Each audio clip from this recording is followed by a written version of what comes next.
I'm so sorry I dropped you. I had to save the declaration. No, don't be. I would have done exactly the same to you.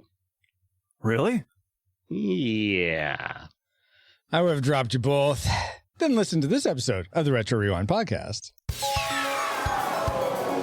Reflux capacitor fluxing. Crew to stations. Scanning for National Treasure 2004. Prepare to rewind in 3, 2, 1.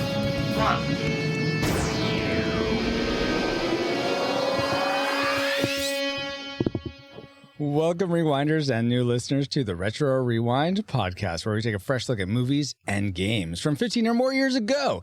I'm your captain of the pod, Francisco Ruiz, and I'm joined by your XO and mine, Paul, the Declaration of Independence treasure protector, master of your powers. Just treasure protector is fine. Fine, okay. Paul. Also, for this discussion of the film National Treasure, we welcome back aboard musician, singer, puppeteer, and Christian music producer Stephen Forrester. Hey, Stephen. I'm just so happy to be here today. Okay, Nicholas Cage. No, just go with that. I'm sorry, I introduced Stephen Forrester in my notes, but it's actually Nicholas Cage here, guys. Hey, so glad you're here to review your movie with us, Nick. Yeah, so it's some time ago, but it's still my favorite Nicolas Cage movie. Oh, really? Oh, cool. Are we doing our favorites as we go around? No. We could, I guess, if you wanted, but let's just do it now. Go ahead, Paul. What's your favorite? Probably The Rock. Oh, you taking mine. All right, then I'll take one that is obscure that I surprisingly liked was Next. That's what it's called, Next. And yeah. Did he also do one called Knowing? Yes. Okay. I always got this. He knew what was next. I guess so. In addition, we are glad to have back aboard communication shipman Ken Cummings. Hey, Ken, what's your favorite Nicolas Cage movie? You know, you said 15 years or more, and I'm thinking 15 years ago I was 42. Hey! 42. Hey! Magic number. That's the answer to everything. Favorite 15 Nick years ago. Cage movie. You know, always comes to mind is Con Air, just because I think I watched it with my wife, and it was a fun ride. Nick Cage is always fun to watch at any movie he's in these days. Yeah. Oh, I forgot Into the Spider-Verse, but that's not really a Nicolas Cage movie. True. But now that we have a quick flyby of who we all are, Paul, can you give us a quick overview of the production specs for National Treasure? Yes, National Treasure was a TV miniseries released in 2016 starring Robbie Coltrane and Julia Walters. You know, I saw that, and I didn't think you were even going to do that. Oh, yeah. It's 4 episodes, and it's rated TVMA, and it didn't come out 15 years ago, so I don't know why we're reviewing it. In the words of Tim Allen, because we're talking about the movie National Treasure, Paul. Oh, and the first one, not Book of Secrets. Oh, hold on. Let me have to go back and rewatch it. Okay. National Treasure was released November 8th, 2004, and runs 2 hours and 11 minutes. It's rated PG, and it was directed by John Turtletop, or however you pronounce his name.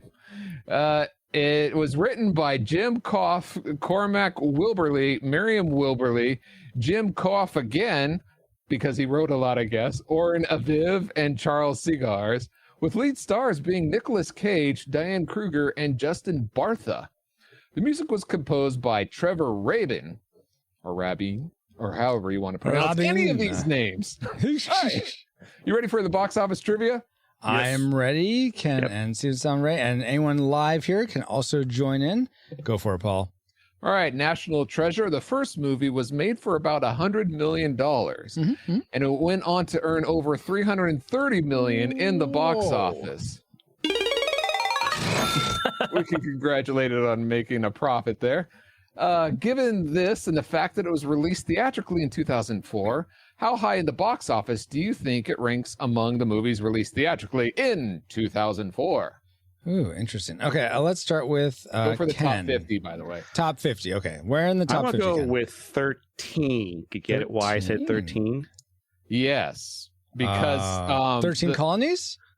13 colonies. Oh, I thought you meant like the Knights Templar, or who was it? The Masons or somebody The way back in the Freemasons. day got like annihilated on October 13th. And Oh, didn't know The that. Okay. Aztecs got, like, I think, I don't know if they were that was when they're finally wiped out or not, but that was on my birthday, August 13th. So thanks for reminding me of that, Paul. You're welcome. Happy birthday.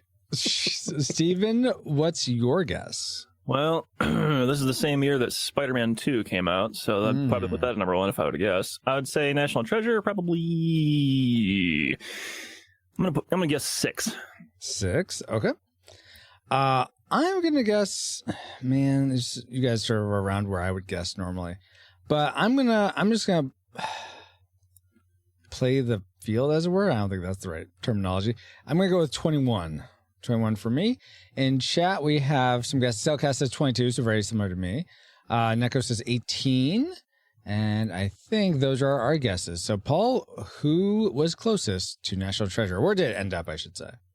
So, to Steven's reasoning, actually Shrek 2 beat out Spider-Man 2. Really? Oh, wow.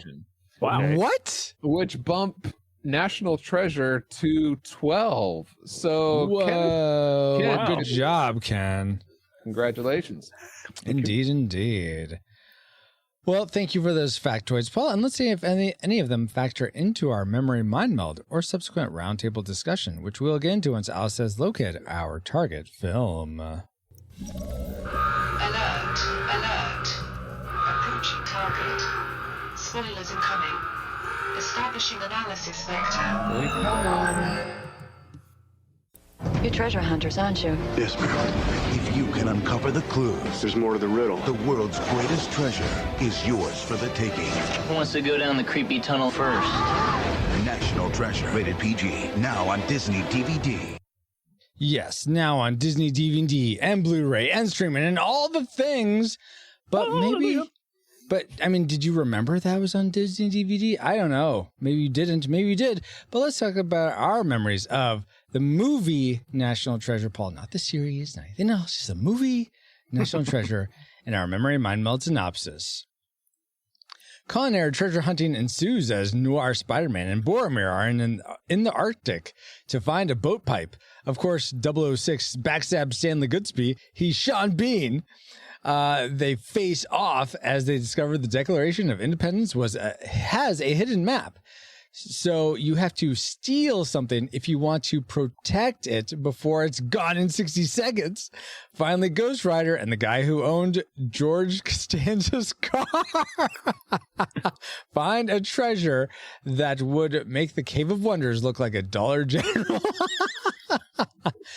Founding Fathers rock.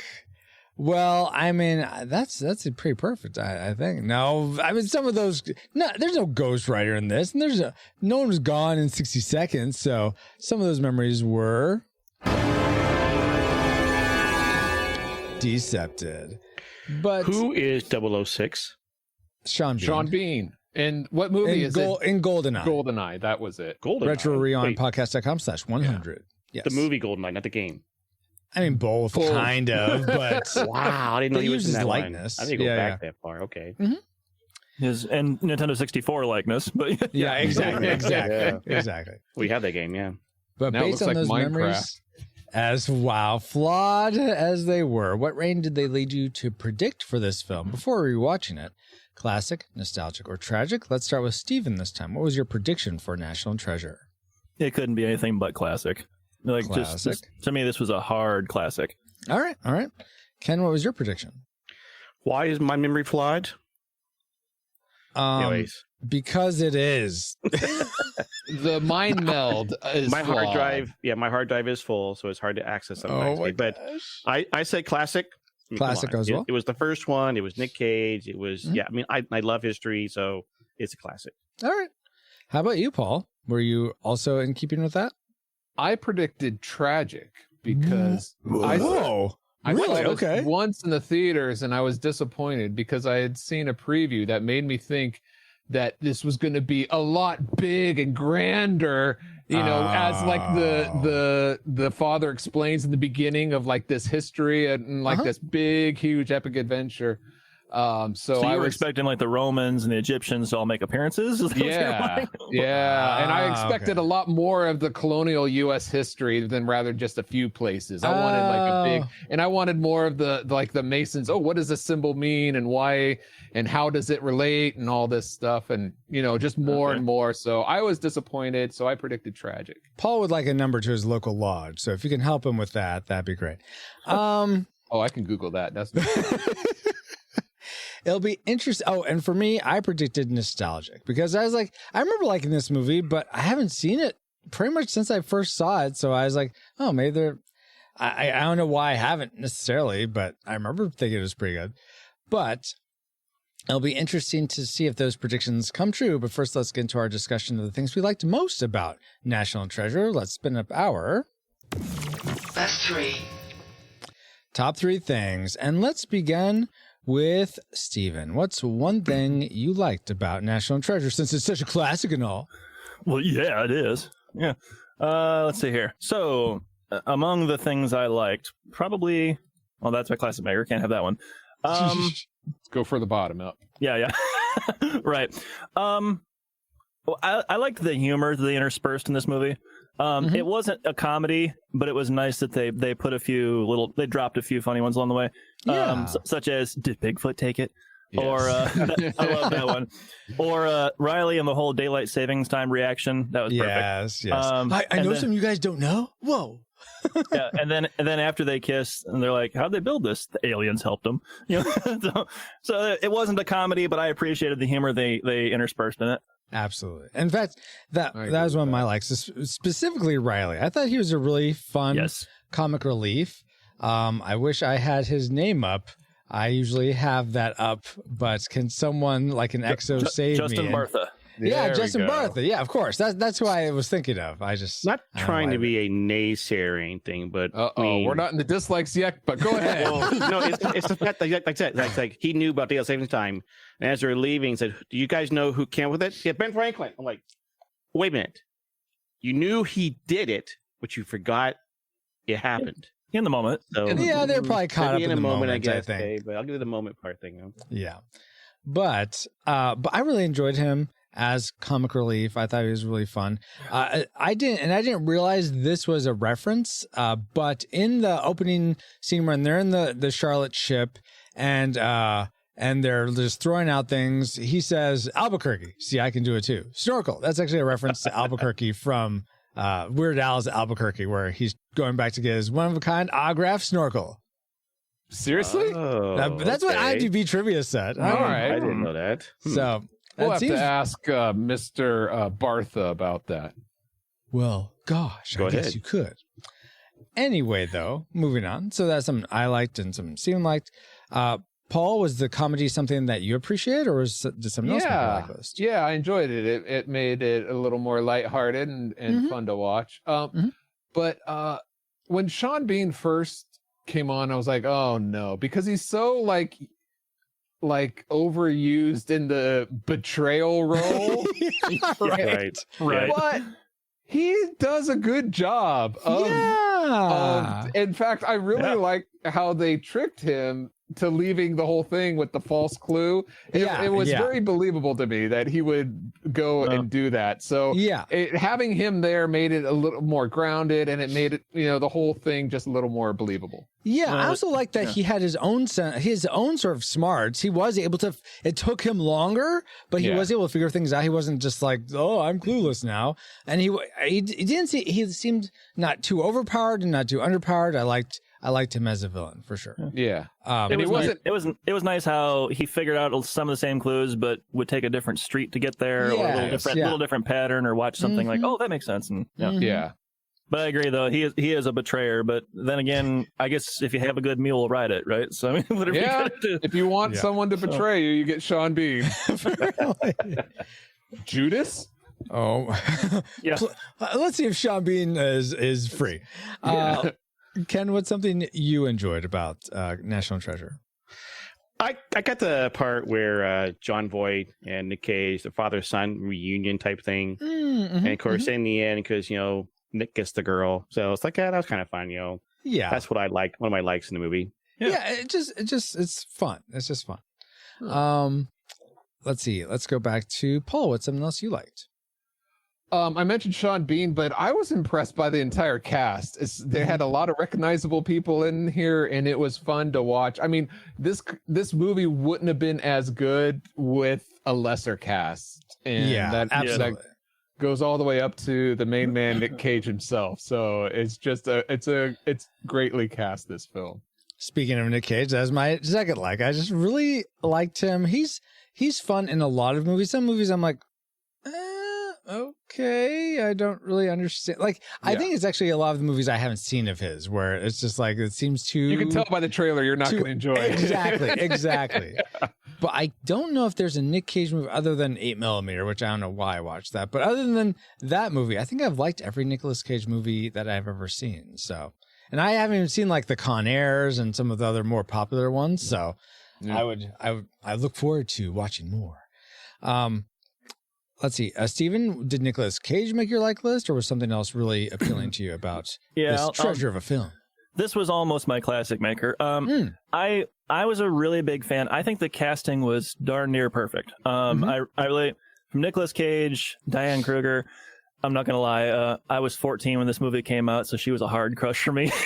So I can see that. It's interesting that she hasn't been in more films. I think she could do really well. Yeah. So trust me, when I watched this movie last night, some of those feelings came back. But and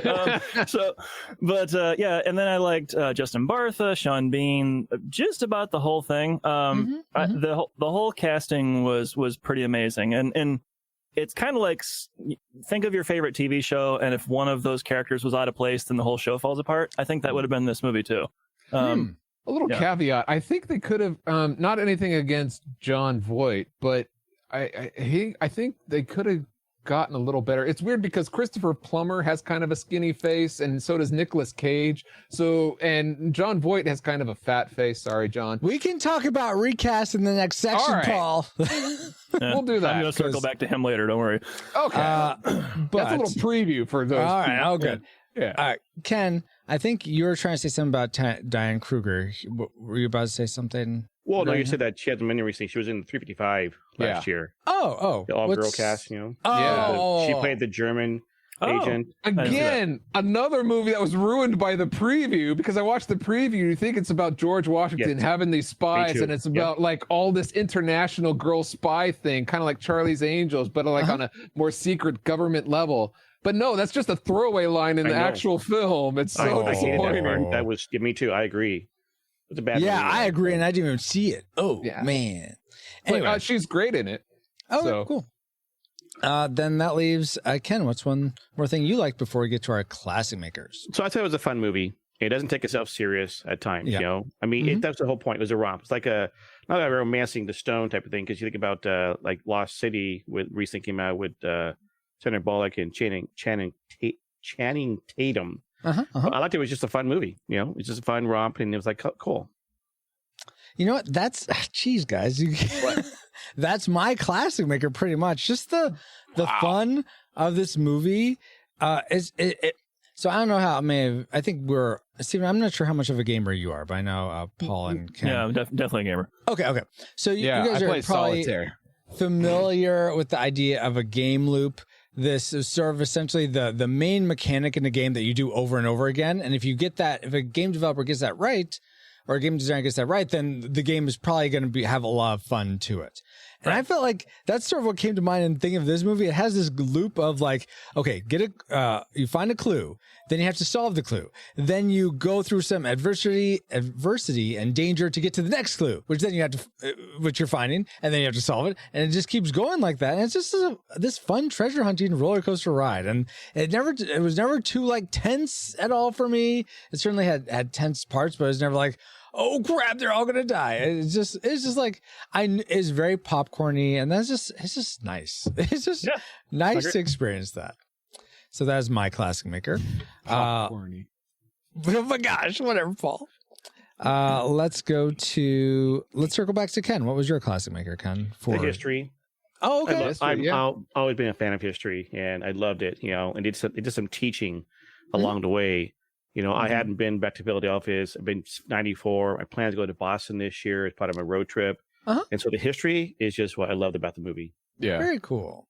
Very It's nice. the Centennial Bell in the tower now. Right. What? Let's see. They should have had a bicentennial bell in there by now. Come on, it's over 100 years. Paul, Mr. Jokester, Jokey Man, Yo, what was your what's up? classic maker for All National Treasure? right.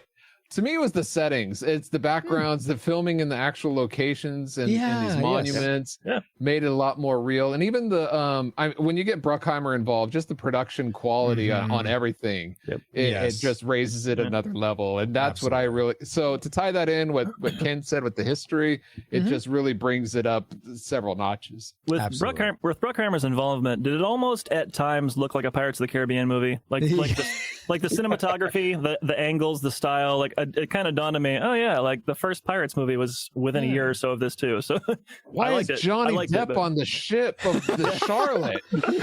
right.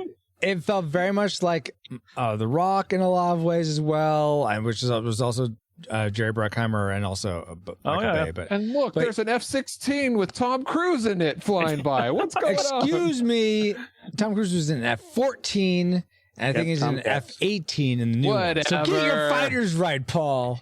Navy flies Tomcat. It's an airplane next to that helicopter. Anyway, very cool.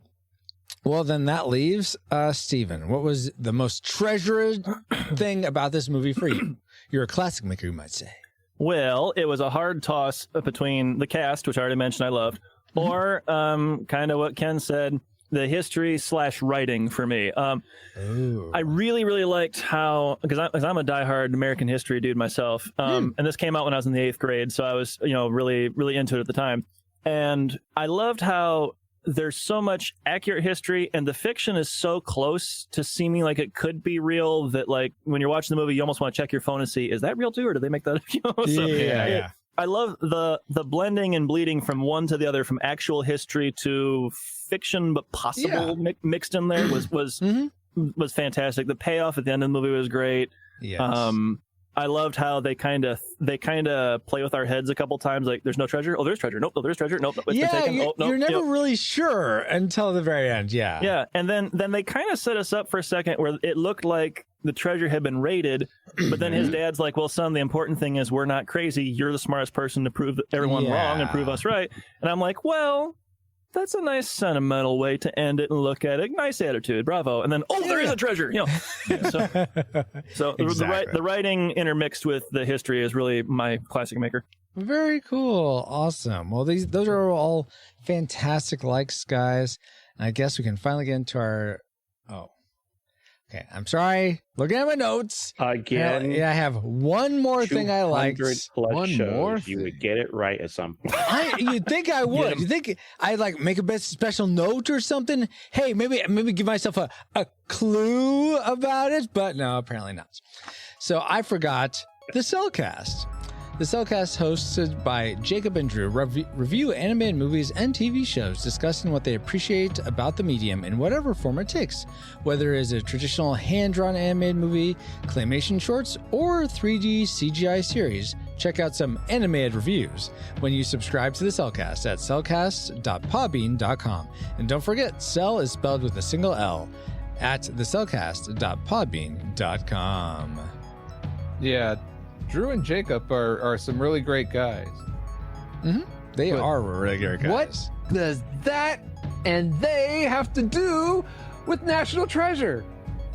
You're saying that the Cellcast isn't a national treasure of a podcast, Paul? The movie. How could you be so demeaning to the podcast? Have to do with the TV show from 2016? Oh wait, no, we're reviewing the movie from 2004. What do they have to do with that movie? Well, okay. Here, so their first movie that they covered on their podcast, the Cellcast, was a Disney movie, and this is a Disney movie. That's a little bit reachy, but okay. Okay, so you're a fan of Disney movies now. Okay. No, not at all. But Yoshi already said Kennethan is the national treasure. That's true. Well, maybe there could be more than one. There's going to be more than one treasure. But fine, Paul, I don't have a great connection. But how about some trivia about National Treasure? Oh, that would be cool. Okay. did you all realize that you can actually purchase National Treasure, the movie, Paul, at the actual National Archives gift shop? I thought that was just fun that they have that there. My question to you guys is... Oh, there's a question. Okay. Would you pay for it? No. Of all the gift shops you have been to, which sticks out to you as the one with the coolest things, and did you get anything from it? Now, since I didn't give you this ahead of time, I know, breaking the fourth wall, I sometimes give these guys this question ahead of time. I will tell you mine while you're thinking. So for me, I went to like a space and science or a science and history museum or some sort of museum like that in Colorado when I used to live there. And I got a gyroscope thing that I thought was just so cool. You could you wound it up and you pulled the cord and you could just balance it right there on your hand. It's like, whoa. And they also had space, was it astronaut ice cream? I think that's what it's called, where it's like freeze dried ice cream. Sure, whatever. But so that was my favorite. I loved all the little sort of sciencey toys that they had, but that was my favorite gift shop. I don't remember what the exact museum was called though. Let's go to Paul next. Dang it. There was this shop. It wasn't a gift shop at a site, but there was a shop in the mall that used to sell these. It kind of reminded me of gift shop because they'd sold these rocks with the crystals in it. It's very science themed, or telescopes, or that's not that's, I know it's not Spencer's, but that's not the Sharper Image, right? That's something else. No, it's something, but it's like that. But it was all like science and Earth stuff, and I thought it reminded me of gift shop, but it was cool. But I never got anything because it was expensive, pricey. Yeah. But I'd like to go in there and look and exactly, and that's why they're out of business. People would just look. Yep, that's true. It was always crowded in there, but never a huge crowd at the checkout line. Yeah. Let's go to Steven next. All right. The only gift shop memory that really sticks out, when I was about 6 years old, I guess, my family went to the Magic Kingdom Disney World for the first time. And cool. We're going through the end of the day. We didn't do hardly any gift shops. We weren't there for that, but we went into one for some reason. And back then I was a kid. I was a diehard Chip and Dale Rescue Rangers fan. Yeah. They had some Chip and Dale stuffed animals. Oh, cool. My brother and I wanted so badly. And Mom and Dad said, Mom, we didn't get them, but Mom and Dad tell you what, save up your allowance, and next year when we come back, we'll do it. So for a year, my brother and I planned on that, and we saved up enough allowance. They were expensive too. # Disney. Of course. We came back the next year, and sure enough, we found the gift shop, and we bought those same Chip and Dale stuffed animals. Oh, hey, Paul. Y'all can't see this in the audio, but Paul's got Chip and Dale Rescue Ranger memorabilia. All right. Very cool. Yeah, so that was probably my favorite gift shop memory. The only other one that comes close to that, and I didn't buy anything, was I think it was the first time I went to Universal Studios that they had opened Islands of Adventure. And for those who don't know, Islands of Adventure is broken up into 5 or 6 mini quote unquote islands. Yes, Paul, I see it. It's very exciting. And one of their quote unquote islands is Marvel Superhero Island, and there's a comic book gift shop there. And cool. And I didn't buy any comics, but boy, did I want to. That was so cool. So That's awesome. Yeah. I remember when Universal had all the Marvel stuff there. Yeah. Oh, before Disney bought them, essentially? No. Well, at least not Disney. in California. I don't know about Florida. Yeah, the Florida one, last time I was there, they still had some of it. They couldn't really build anything new, but I think the rides were still there. Nice. I guess it was grandfathered in. And how about you, Ken? Oh my gosh. Of course. Oh, there we go. Holding a He's lightsaber. holding up a lightsaber. Yeah, it was my brother's marriage about 7-8 years ago down in Southern California that we did a trip down there again. My kids were already, most of them were adults, right? But anyways, we did the whole Disneyland thing, and you come out of the Star Tours or whatever, it was Star Tours. That's right. It goes right in, and you exit right in. Right Oh, yeah, it goes into the yes. shop, Yeah. and they had a place where you can make your own lightsaber. You get different pieces, plastic wise. Of course, we had to find a way to make sure it would bring us home. We didn't. We flew down. We flew down, and then you rented a vehicle down there. But it's that was and also that same time, my one daughter was Darth Vader is you're the rebel, and it's so she got a chance to get an extra T-shirt because she got picked out for being you're the rebel. But Yeah, that's why I remember building this lightsaber. I have a better one now, but yeah, that's what I remember. That's very, very cool. Awesome. Well, let's see. From Cellcast, they say, I think you can buy a copy of Close Encounters of the Third Kind at Devil's Tower, which is where the aliens land in the movie. That I could see that. They also do screenings of that movie there very regularly, I believe. Let's see. Neko says an old store I went to once had a gold loin dog. Gold loin dog? I named him Goldson. I keep him on my shelf to this day. Well, that's cool.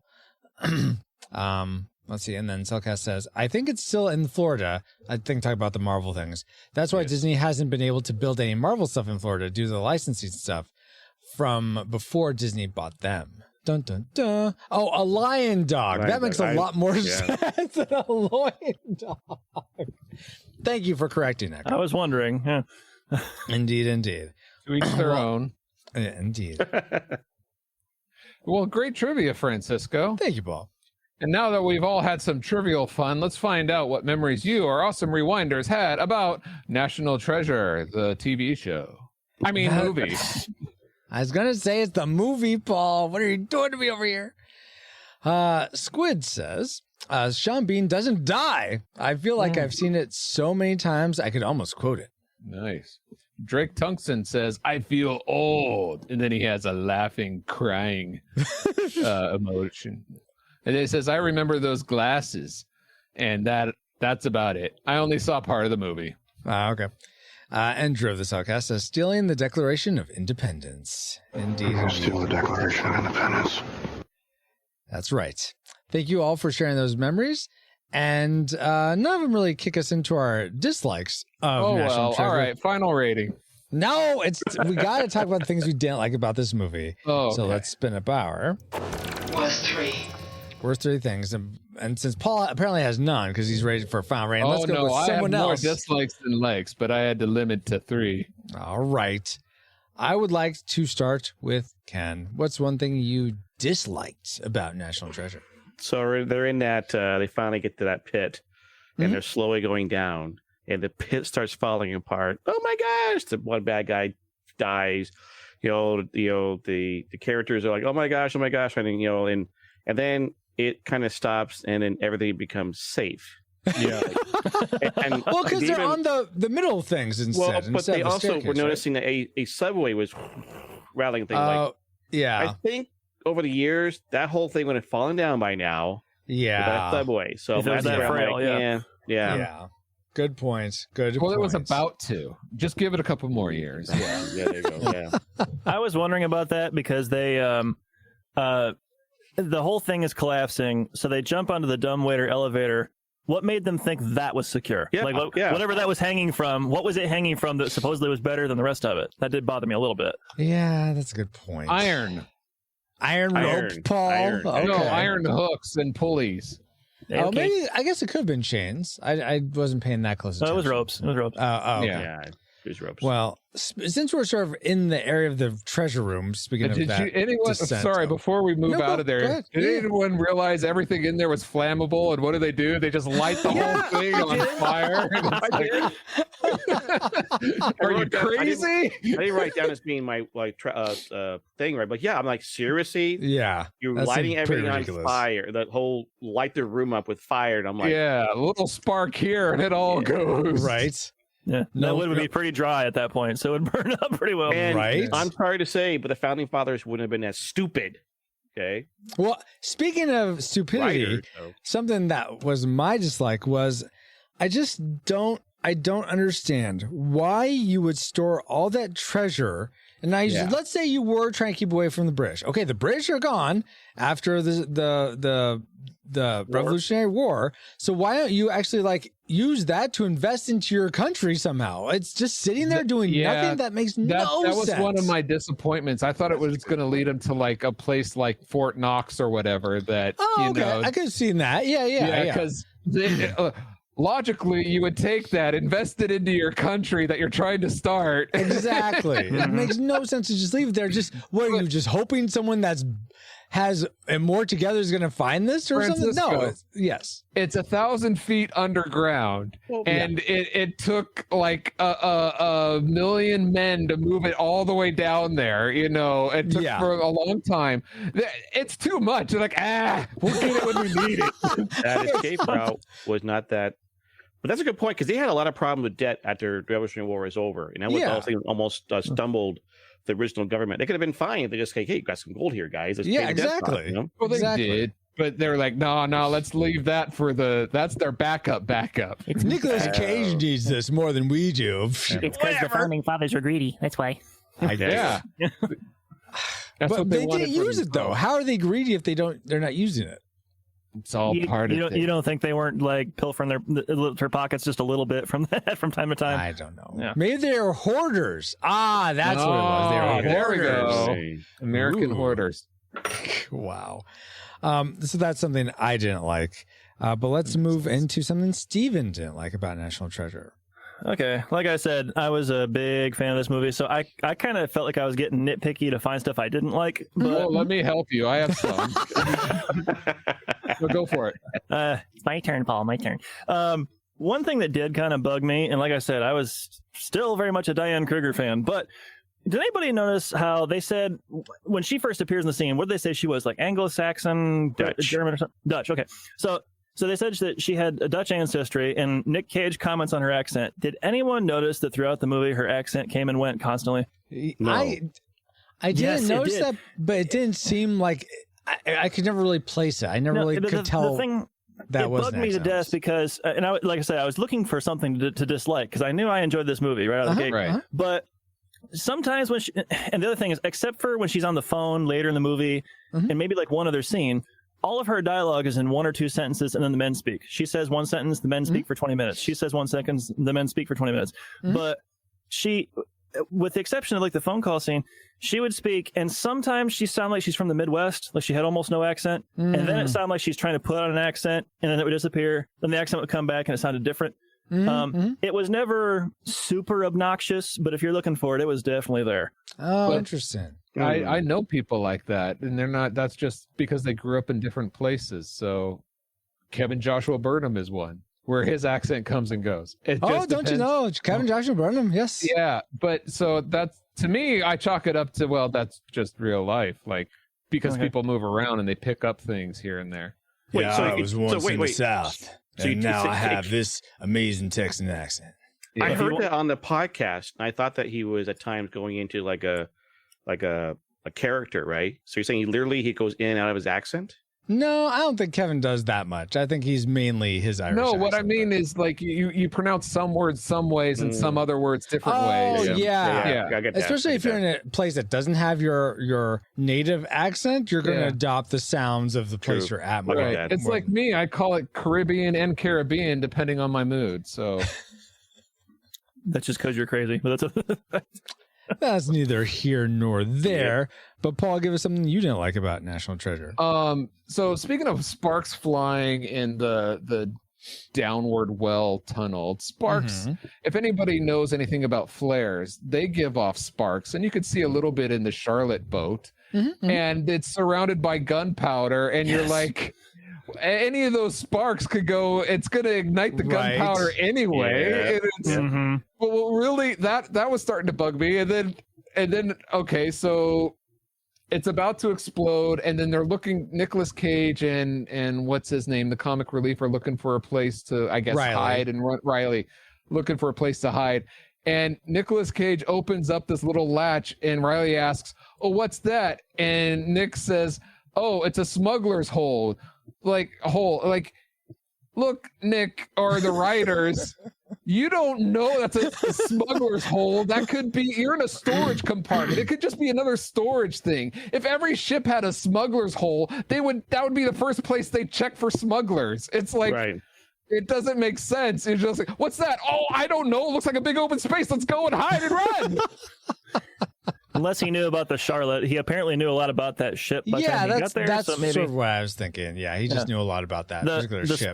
The sparks from the flare in the gunpowder room did bother me. I forgot to write that one down. Well, there's a bonus one for you. Great. All the bonuses from Paul. Well, give us another one you didn't like, Paul, since you have filled with them. Okay. I know some. Look, the actress is fine. I don't have a problem with Diane Kruger in this. I think she's wonderful in it. I think Nicolas Cage is wonderful in it. Yeah. And I'm not an ageist person, but I thought it was really shocking when all of a sudden Nick grabs her and gives her a kiss as they're walking through the corridors. I'm like, whoa, that's out of nowhere. And then like if she's going to be hooking up with anybody, I think Riley is more her age than this grandpa coming in. And it's like, what's going on here? And then she seems to be okay with it. Okay, that's risky. I'm checking these ages, Paul. All right. I'm just saying it looks like she looks like Riley's age when they both look like half. Born in 76. Nicolas Cage's age. Well, but Nick Cage was a lot younger back then. If you just saw his latest movie, for me watching this, the Miss Chase and Mr. Riley, they look about 20, early 20s. He looks like 30, pushing 40. All right, so, Nicolas Cage is 12 years. Diane Senior. I'm not Diane talking about the actors and their actual age. I'm just saying it was weird for me to see that all of it. So it took me out and like, really? That's weird. But you're right, Paul, because Diane Kruger is only 2 years older than Justin Bartha. So they are closer in age. I could see them. Yeah. But he's the hero. This is that type of movie where the hero gets the girl. Apparently it was in his contract or something. I don't know. Yeah. But we're not the knowing, don't you know? Get it? See? Let me rock you with some dislikes for me. All right. We were talking about people that didn't seem to fit in this movie. I mean, not really so much Paul, but someone that Is it John Voight? It's not John Voight, actually. I don't know. I guess I haven't seen a ton of Harvey Keitel movies. Okay. But I thought he's fine. I mean, he wasn't bad or anything, but I honestly would have preferred like James Caan. I think he would have had a bit more zest to his performance, a bit more, I don't know what it is, just a gravitas maybe. I don't know. I think I would have liked James Caan or Tom Selleck. I think Tom Selleck would have been great in that role. Hey, let's get Quigley on this case. Exactly. I can't. He's down under. So, no disrespect to Harvey Keitel. I'm sure he's fine, like I said, but I would have liked to have seen someone else. This is the only movie I've ever seen him in. Now that I think about really? it. Yeah. Oh, okay. Unless I'm forgetting one that I've seen, but I thought he was fine. I liked him. Yeah. Yeah. Like, you know like what? I said, he wasn't horrible. Get De Niro. What is he doing? He could have gotten. Wow. Oh, wow. Okay. So let's see. Then let's go back to Steven. What's something else you didn't like? Okay. This is a plot development thing that bothered me just a little bit. Hey, there were like at least 6 writers on this. Have you found a plot hole? Not a hole, just an underdeveloped spot. There's at least 2 points in this movie where they reference what's the villain's name now? I forgot. Sean Bean. Sean Bean's character, Ian Howe. Yeah. They and when they're at the Charlotte, I think it is, and then later on in the movie, they reference his resources, his what he has. I think they're riding in the machines to the Charlotte, and they talk about how he was able to gather this stuff. And then later in the movie, they're surprised in Philadelphia when he shows up, and Nic Cage says, "Well, it's Ian. He's got almost unlimited resources, and he has connections and stuff." They never explain that. They never say. Was he a businessman? Was he a millionaire? The only hint they give at all was on the Charlotte, he says, in another life, I did some things of questionable legality. So, and then you see, well, he organized the heist. So obviously, at one point, he kind of did that kind of stuff. But so you think, was he a crime boss that he got all this stuff? Or was he like a wealthy guy who did some Batman-esque stuff, but on the less legal side of things? They never talk about all of the above. He dabbles into everything. They never talk about what did he do, where did his money come from, what were his resources, what were his skills, other than he apparently knows how to break into a vault and steal the map. They never develop that, and that bugged me just a little bit. Let me tell you this, Steven. So I tell you this: in his first life, he was gone in 60 seconds, and then he parlayed that into being a Lord of War, and then he became this person that's just wanting treasure. Yeah. All right. We'll go with that. That's a great point, though. I could see that as being sort of something, a sticking point. Like, it would have been nicer to have more, just more insights so we could have a deeper appreciation of the character. But not a plot hole, just an underdeveloped spot. But, Yeah. They could have said he's a treasure hunter by profession, and not all his acquisitions have been and that strictly wouldn't- legal. and if your they- imagination can take over from there. That Yeah, wouldn't have there you conflicted go. with what he said at all on the Charlotte. Right. That would have worked perfect. Right. Perfect. Ken, what's something else you didn't like before we get to our tragic makers? So I like Sean Bean. There's a reason why I watched Game of Thrones. Okay, Oh, I like Mr. Bean too. Oh my god. But him being a baddie, I did not like, And I also had this issue where it's like he's yet not so bad that when they shoot, they don't hit them, and they can't hit them. It's like, you're bad enough to want to kill them and shoot them, but yet you're not bad enough to actually kill them when you need to kill them. Yeah, And like They're stormtroopers. Sean Bean was like, he's a great actor. I mean, his last name Howe just reminds me of General Howe. One of the generals in the Revolutionary War. Makes you wonder, maybe that's that was on purpose. According to IMDb trivia, that was on purpose. There's a lot of and the three Gateses were both all named after founding fathers. Okay, Ben and John, like John Adams, and then I forget the other one. I can see that, but John Bean was my reason, one of my dislikes in the movie. Mm-hmm. Oh, okay, really? Okay. But what was the biggest was for us all, our tragic makers for National Treasure, Paul? Stop it with that! Let's start with Paul, though. What was your tragic maker for National Treasure? Well, Ken just was talking about it. I don't understand. They're chasing after Nicolas Cage and the guy and the gal, and through the city, and they're shooting at him. And especially in the cemetery, but as soon as you get close enough to actually kill him like you wanted to do 2 seconds ago, you don't shoot him, you don't kill him because they're the good guys. It just irks me so bad. The motivations and the how it turns out for the bad guys chasing the good guys. I understand you want to create tension, but then you don't follow through with your character development, and so it just takes me out of the movie. It's yeah. I could see that. I kind of have a thought on that, but they seem to make a point right from the Charlotte onward that Sean Bean's character is not inherently evil all the way through. He's a little bit more. He's more corrupt, and he didn't have a problem with stealing the Declaration of Independence. Nic Cage did it because he felt he had no other choice. But Sean Bean's character was more corrupt. Obviously, had a backstory that he did corrupt things. But he wasn't. I don't think he came off as necessarily evil. And exactly. there's a difference. And then when he's actually offering just give me what I want, give me this thing, you can have the Declaration back. I don't necessarily want to destroy the founding fathers' document. I just want the treasure. So so he's more corrupted by the money. But there is a difference between being corrupt and being evil. Is that a commentary on the shooting, or is that just your dislike, or his character? I was just commenting on you. No, the I'm talking about the black guy. Sorry to be coloristic and all that stuff, but just so there is a token black guy. Sorry, in this whole picture, but there is, and he's shooting at shooting at Nic Cage in the cemetery. And then, if he shot him and killed him, he seemed to be okay with it. But as soon as he got into shooting range, like up on the roof, he doesn't shoot him. So what's for a second the point? there, I misunderstood who you were talking about for a second there. I thought you were talking about Sean Bean's character, who I said was not necessarily evil, just corrupt. No, I'm talking about villains in general. When they go off trying to shoot the good guys, they tend to do this in movies where... Yeah, like I said. So it just takes me out. Okay, I get it now. All right. Well, I will say this, because essentially what Stephen was referring to, even though it wasn't quite what you were talking about, Paul, is my tragic maker in a big way. Your tragic maker is Sean Bean? Not so much. Actually, in a way, it's more Ben Gates, Nicolas Cage's character. Okay, so he says...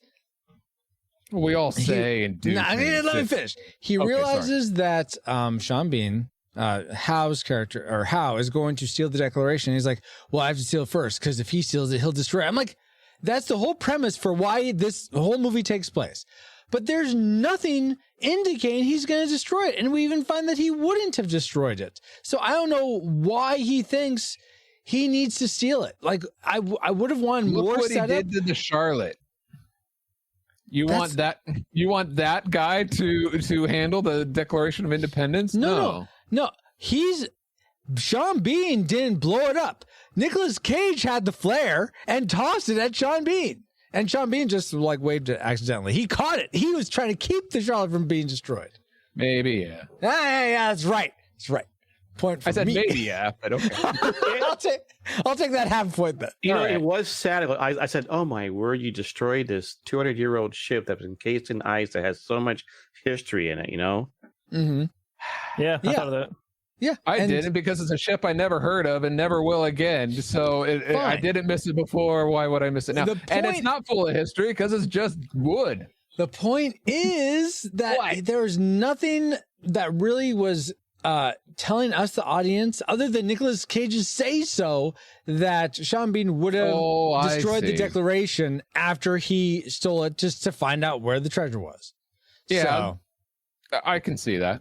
So that's essentially the whole reason this movie gets going. So I wish the premise was was on more solid footing.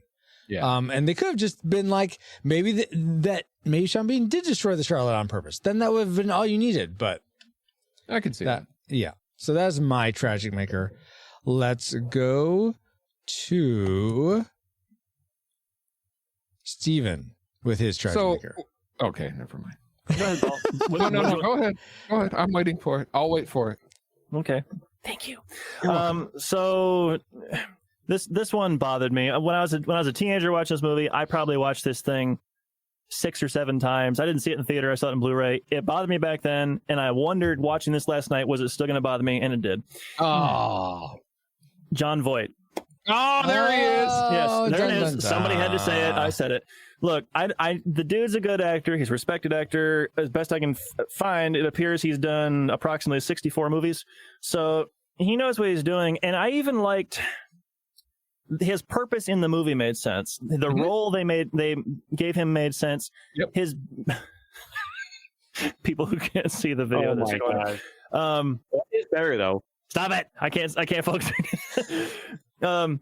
His character makes sense.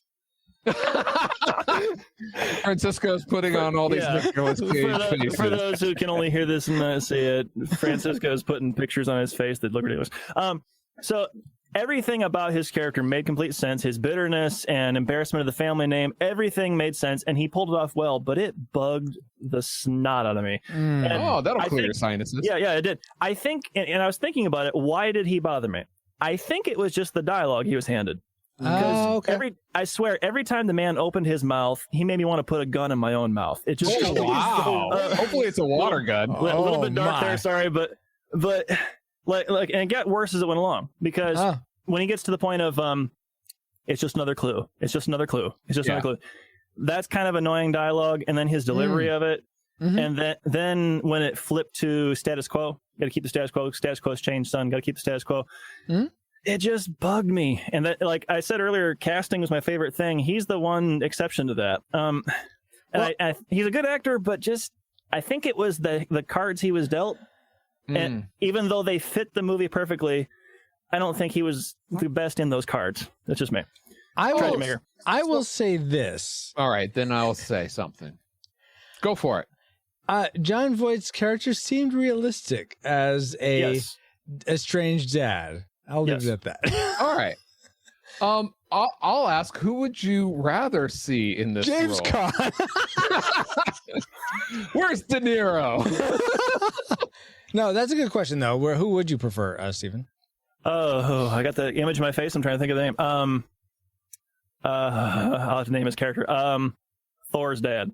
Anthony Hopkins. Anthony Hopkins, chubby face guy. Yeah. He doesn't look like the grandfather or the son. I've seen Anthony Hopkins in plenty of movies. I liked him in The Mask of Zorro. Liked him in the Thor movies. He's fantastic. And so is Jon Voight. And I have nothing against chubby cheeks people. I'm just saying, if you have Nicolas Cage as your main guy and you want to cast a dad, I know you want to cast an actor, but at least try to get someone who at least looks like him. Yeah, I could see that. I mean, I almost feel like they should have flipped John Voight and Christopher Plummer. I feel like that would have made more sense because, like, well, okay, obviously your genes, maybe there's a disconnect between your grandfather and you, but then you and your dad have a similar bone structure. But that would have worked. Yeah, I can see that. Well, apparently, casting should be Ricardo Montalban. There you go. Yes, that's exactly who it should have been. Anyway, I think that just leaves Ken's Tragic Maker. Yeah, and this is where I get kicked off the podcast. Okay. Oh, okay. I'm ready. You've said that before, and we haven't yet, but maybe one day. Well, it was something said. We're trying. Something said in the likes, right? That people they're liking and like. So here's my Tragic Maker. Okay. I wrote down in my notes here all of the stupid traps and tricks and redirects and one clue after another and another. No, I get the idea of a game and you try these different things, right? But I'm like at a point where it's like one after another. They realized, it got looted. It was all gone. Okay, fine. It was over. Let's get out of here. And there's the treasure. Okay. I mean, but I was like, I like the whole idea of going around the historical sites and everything else, but I'm seriously, you're talking about founding fathers trying to put together a way to make sure that the Brits never find it, but they also made it so that nobody else can find it either. Okay. Well, yeah. The fact that they found that one founding signer, as he's dying, the president, hey, brother Charlotte. I'm like, all right, that's just the whole key off. Like, that's the only clue you gave someone was remembering the Charlotte. Why couldn't you have said the Charlotte? And by the way, the gold's underneath it. Over there, right there, that church over there, it's under there. Tell them it's a Charlotte, but the gold's actually down there, okay? Right. So it sounds like you're right there with Riley when he said, why can't they just say, go this place, here's the treasure, spend it wisely? Makes sense. Yeah. Okay, that's fair. So there were people maybe he was dying too quickly. I don't say know. It all. But I mean, I feel like that is something I appreciate about the film, Ken, but that's totally fair that's something where you want more of the local not localized adventure, but like just the sort of like world hopping, what's it called? Country hopping? I don't know, where you go around the globe. Globe hopping. Just and like almost like Indiana Jones-esque, where they go to just different locales and they have to face a challenge there. That's fair. But what's most fair is our final reign, because we've entered all our trajectories into the firing computer. Alice, you have a firing solution for us. Firing solution complete. Rating salvo at the ready. On your mark. Alrighty, guys. Do we rate National Treasure a classic? We'd recommend anyone go see this, whether or not they've seen it before. A nostalgic, it's worth rewatching if you saw it as a kid or young adult. Definitely, boot it up again. You'll have some fun. But if you've never seen it before, just take a pass. Go watch something else. Go watch The Rock. Or do we rate this a tragic? It's not worth anyone's time today. If you've never seen it before, keep it that way. And if you have seen it before, don't rewatch it because you'll just sully your memories if you do. Let's start with Steven. You had predicted classic, came in the strongest here. Oh, you and Ken both came in strong. What was your final reign for National Treasure? Tragic. No, I'm kidding. There you go. No. Yeah, what? That came out of left field. No. Hard classic. Hard classic. Wow. Yeah. Was it perfect? No, but it still came really close in my estimation. Okay. Very cool. Yeah. Ken, you also guessed. Well, I'm going to guess. No, you predicted classic, but it sounds like you hated the premise of this movie. So is it tragic for you? No, it's a classic. Oh, really? Okay. No, I mean, it was the first one made. It was fun, even unbelievable. And Nic Cage. No, it was still a classic. You should go watch it because it's a still fun ride, even with the things that are like, whatever. Okay. History is good. The fun ride was, that's why I said one of my likes was it was a fun movie. It doesn't take themselves too serious. Yeah. Exactly. So there, go see it. Yeah. Awesome. Yeah. How about you, Paul? You had predicted the lowest with tragic. That's right. Did it stay there for you? No, it didn't. Oh. According to the definition you just gave, I would recommend it. I think the least you know about this film going in, the better. So you're just like full of pleasant surprises. So like you me, who would've- had great expectations, and it just went down. Is this one of those films that sort of got you used to not watching trailers? Like, was this sort of the Probably, beginning of yeah. that? Yeah. Probably in there because I don't like to watch trailers because my expectations go too high. Yeah, exactly. But I enjoyed it, and I'd recommend it just to the general audience. So that fits the definition of classic. So Alright. people like Ashley, who haven't seen this but just heard this whole review, you're worse off now. Sorry. Yeah. But I rated it classic. All right. I'm pretty much in the same boat with all of you. This was so fun just to watch. I could not believe that this, I mean, we've had some of these movies where it's like, it was only an hour and 40 minutes. It felt like 3 hours. This was 2 hours and 11 minutes and did not feel like it at all. It's just like clipped right along. Had a lot of fun with it. So I'm going to rate it a classic as well. So according to the Retro Rewind podcast, we rate National Treasure, must be a real treasure, a undisputed classic film. We'd recommend anyone go out and see this, whether or not you've seen it before. It's a national treasure.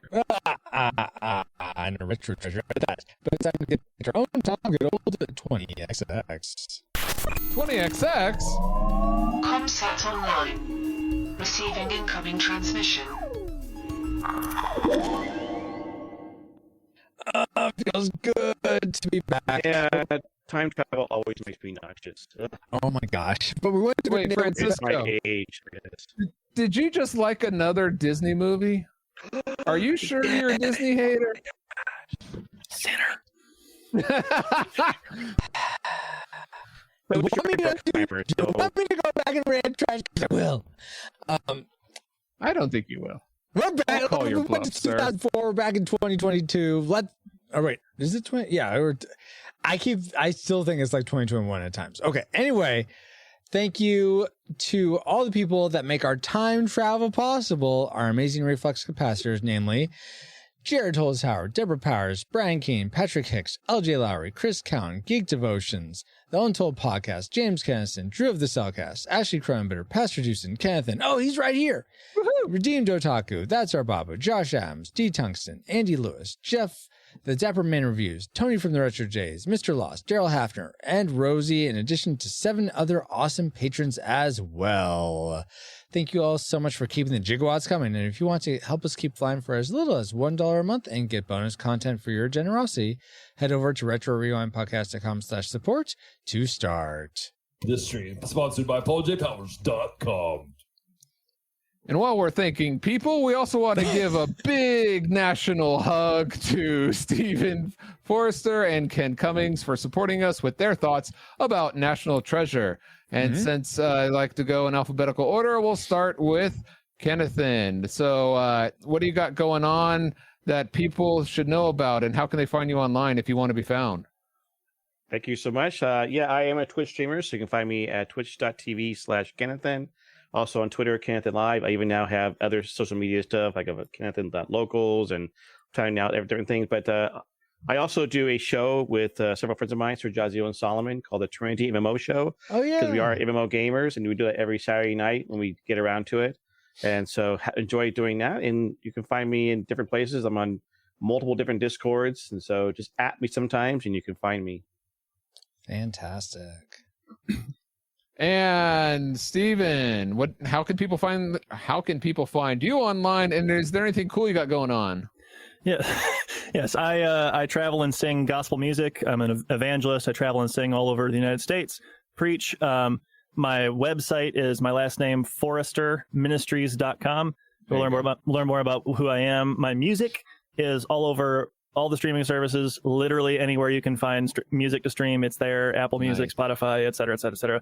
And then I'm all over Facebook, Instagram, and Twitter, Stephen Forrester Ministries. Fantastic. Thank you again so much, Stephen, Ken, and my awesome treasure hunting friend, Paul.